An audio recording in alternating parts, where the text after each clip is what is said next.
Savez-vous comment s'organise un nom scientifique ou encore qui les a inventés? Comment s'organise-t-il? C'est tout ce que nous allons voir dans cette vidéo. Pour cela, n'oubliez pas de vous abonner, d'activer la cloche et de liker. Bonne vidéo!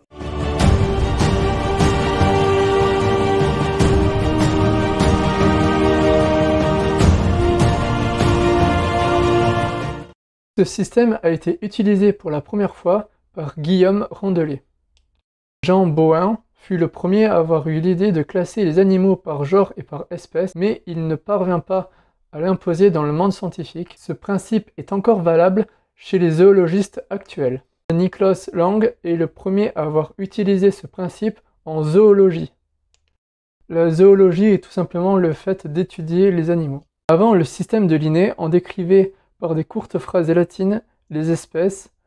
Ces phrases courtes sont appelées polynômes latins. Ces phrases courtes étaient souvent, on décrivait souvent les espèces par leurs caractéristiques physiques. Mais comment les noms scientifiques sont-ils organisés? Prenons par exemple le guépard. Le nom scientifique du guépard est Axinonyx jubatus. Axinonyx est son nom générique, qui montre son genre.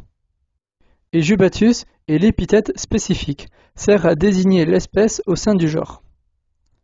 Mais il existe parfois un troisième mot, et dans ce cas-là, prenons l'exemple de Axinonyx jubatus venaticus, qui est une sous-espèce du guépard, soit le guépard asiatique. Ce mot venaticus est Linné. Pourquoi Linné a-t-il inventé ce système? Linné a inventé ce système afin de faciliter la communication. Autrefois, les noms étaient tout simplement donnés par leur auteur, qui faisait honneur à des personnages célèbres. De ce fait, une même espèce pouvait avoir plusieurs noms, et cela restait compliqué pour communiquer entre scientifiques, ou même pour expliquer au peuple ce que les scientifiques avaient trouvé. Pourquoi les noms scientifiques sont-ils en latin? Car autrefois, la langue des personnes cultivées, quel que soit leur pays, était le latin.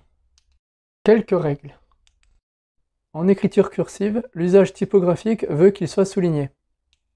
Les noms scientifiques doivent être écrits en italique dans une écriture romaine, et vice-versa. Cependant, dans certains cas, les auteurs utilisent une majuscule. La première lettre du nom générique est en majuscule, alors que la première lettre de l'épithète spécifique est en minuscule. Le guépard est un nom normalisé. Les noms normalisés permettent de décrire une espèce dans une langue vivante.